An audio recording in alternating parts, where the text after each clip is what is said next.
prep from them.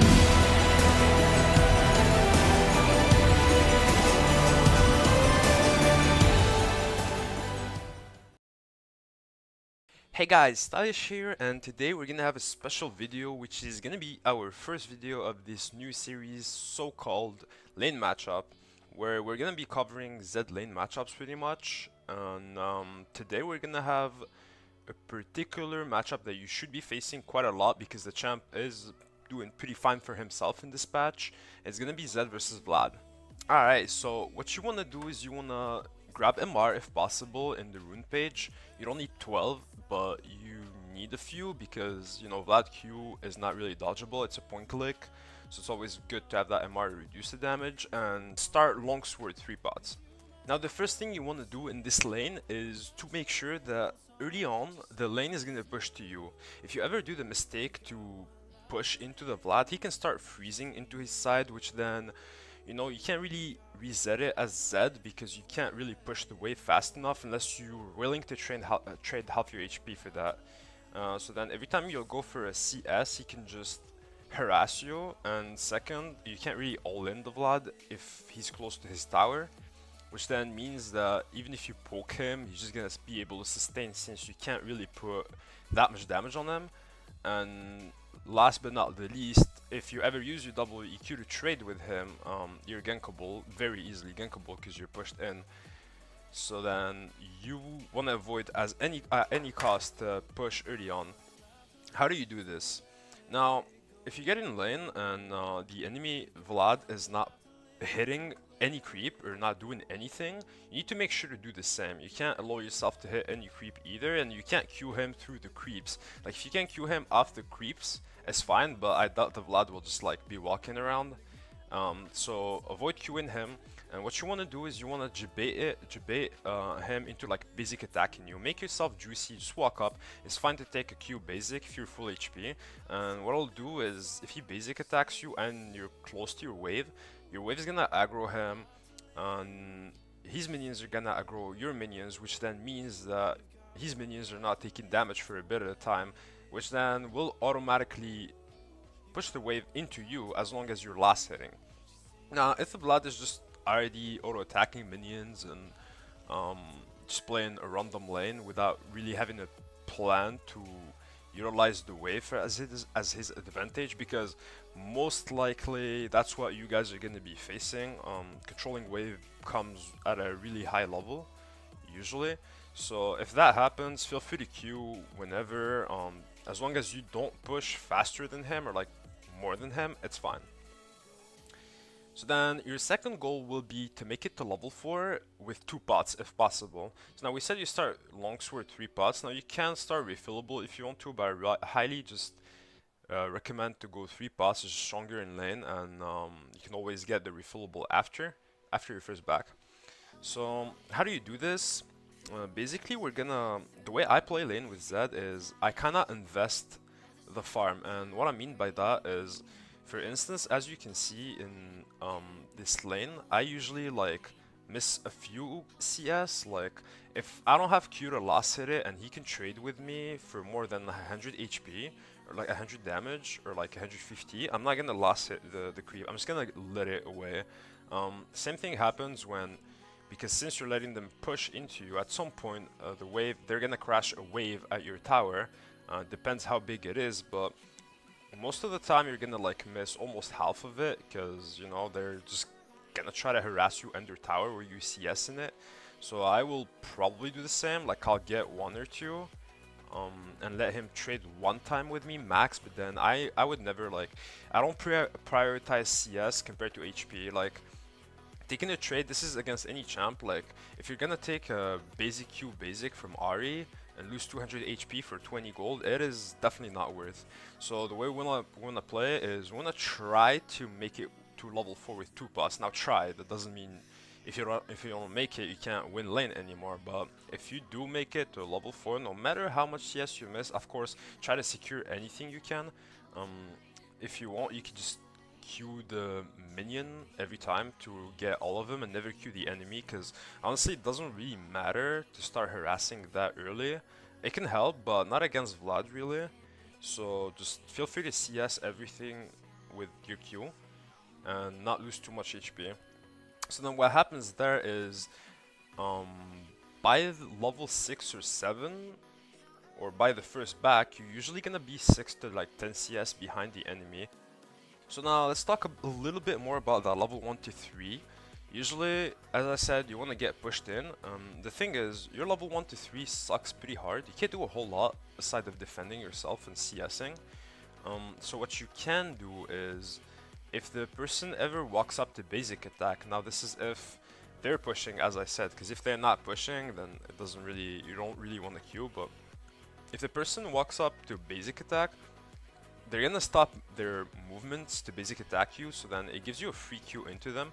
And usually if you hit a creep first, you're probably gonna equalize the damage of his basic, if not a little more. If you don't hit a creep first, then you'll do 30 more damage than his basic. But the thing is that he's gonna take minion aggro on top of pushing into you, which then means that you out-traded him by almost the double just by throwing a Q, just because he basic attacked you. So like you can still do this as long as you position very well in the wave.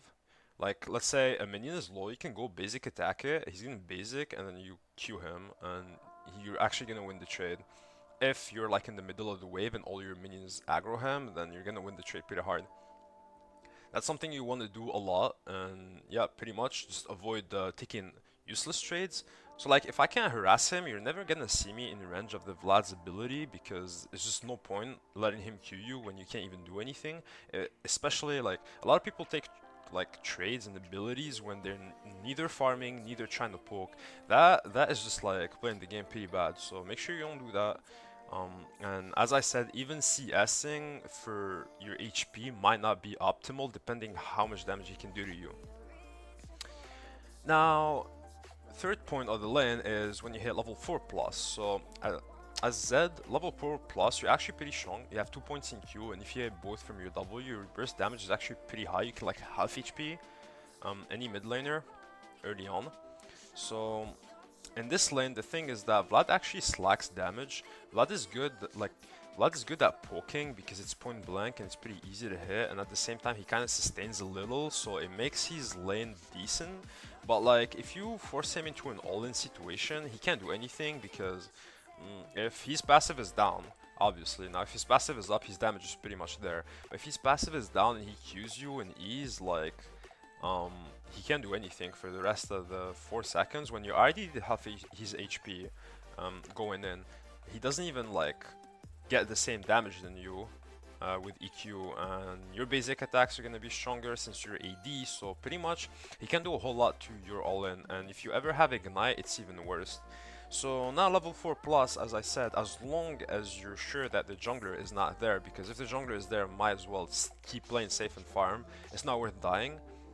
But if you're kinda sure that the jungler is not there, or you like almost under your tower, what you can do is you can WQ and then W again, basic attack, and shut up Ignite if you want to, because you can actually make him flash or burn sums, if not kill him. So like by doing that, you half HP him, and then you can decide to either back off or keep basic attacking until he pulls, or even Ignite and just all in until he pulls too, and then you can just flash and finish him. Now the last part I want to talk about is level 6 plus.